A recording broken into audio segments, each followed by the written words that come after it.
Gunung Merapi salah satu yang memiliki banyak cerita mistis.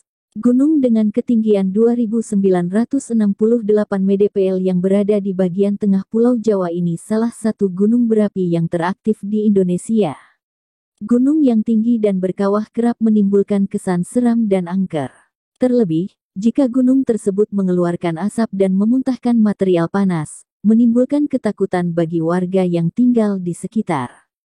Yang menarik, warga di sekitar gunung berapi selalu punya cerita tentang gunung tersebut. Entah itu cerita tentang asal-usul nama gunung pun tentang terbentuknya gunung tersebut. Ada kisah legenda, juga ada kisah yang bersifat mistis. Gunung Merapi terletak di perbatasan Jawa Tengah dan Yogyakarta.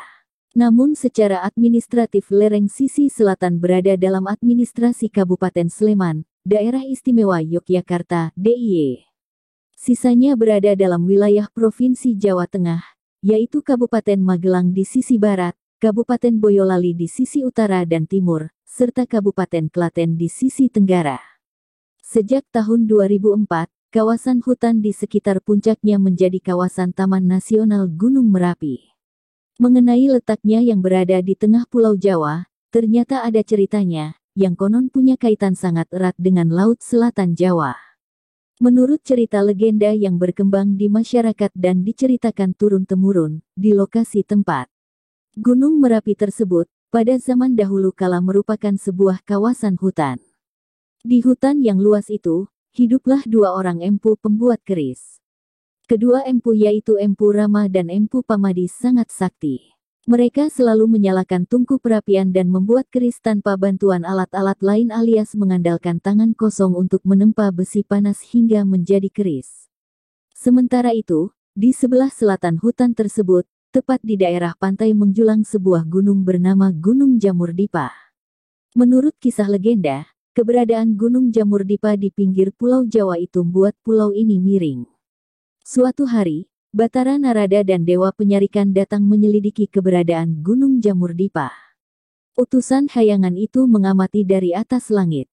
Setelah mengamati keadaan Gunung Jamur-Dipa, Batara Narada dan Dewa Penyarikan kembali ke kayangan. Batara Narada dan Dewa Penyarikan melaporkan bahwa keberadaan Gunung Jamur-Dipa telah menyebabkan Pulau Jawa miring ke arah selatan. Solusinya, Gunung Jamur-Dipa harus segera dipindahkan ke tengah, tepatnya di hutan tempat kedua empu pembuat keris. Pemindahan ini untuk mencegah agar Pulau Jawa tidak tenggelam. Mendengar usulan ini, Batara Guru memerintahkan Batara Narada dan Dewa Penyarikan untuk datang ke daerah utara dan berdiskusi dengan kedua empu tersebut.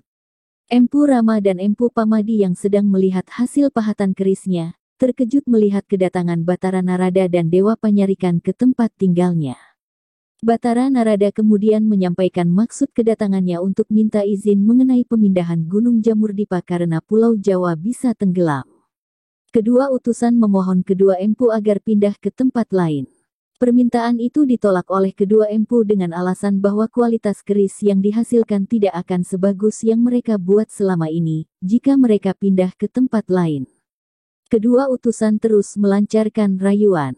Namun Empu Sakti bergeming. Bahkan utusan sudah mulai memaksakan kehendak, namun tetap saja ditolak. Maka pertarungan fisik pun terjadi. Lagi-lagi kedua kubu sama kuat, hingga jeda sejenak. Dengan terpaksa Batara Narada dan Dewa Penyarikan kembali ke kayangan untuk memberitahukan berita tersebut kepada Batara Guru. Mendengar laporan tersebut, Batara Guru memerintahkan Batara Narada dan Dewa Penyarikan untuk memindahkan Gunung Jamur-Padi ke hutan tersebut meskipun kedua empu sakti itu menolak. Atas perintah itu, Batara Narada dan Dewa Penyarikan membawa Gunung Jamur-Dipa terbang dari selatan ke utara. Empu Rama dan Empu Pamadi terkejut melihat sebuah benda besar terbang di atas mereka. Gunung Jamur-Dipa lalu dilepaskan dan jatuh menimpa kedua empu tersebut. Gunung Jamur-Dipa lantas bertengger di tengah Pulau Jawa. Namun di puncak gunung, keluar asap putih yang ternyata berasal dari tungku perapian kedua empu. Sejak itu Gunung Jamur-Dipa lebih dikenal dengan nama Gunung Merapi. Masyarakat di sekitar Gunung Merapi tidak hanya mengetahui legendanya. Mereka meyakini begitu banyak hal-hal mistis ada di sana. Bahkan ada beberapa tempat, jika berada di sana, harus mengikuti aturan yang berlaku.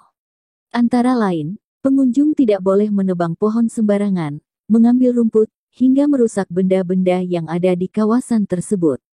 Selain itu, selama berada di kawasan Gunung Merapi, tidak boleh mengucapkan kata-kata kotor dan maksiat. Jika melanggar, maka biasanya akan terjadi hal-hal yang tidak diinginkan. Masyarakat setempat percaya bahwa kawasan ini dijaga oleh makhluk halus yang bernama Nyai Gadung Melati, pemimpin pasukan Keraton Merapi. Tugas Nyai Gadung adalah melindungi lingkungan serta hewan ternak yang ada di kawasannya. Nyai Gadung Melati sering kali menampakkan diri dalam mimpi penduduk sekitar.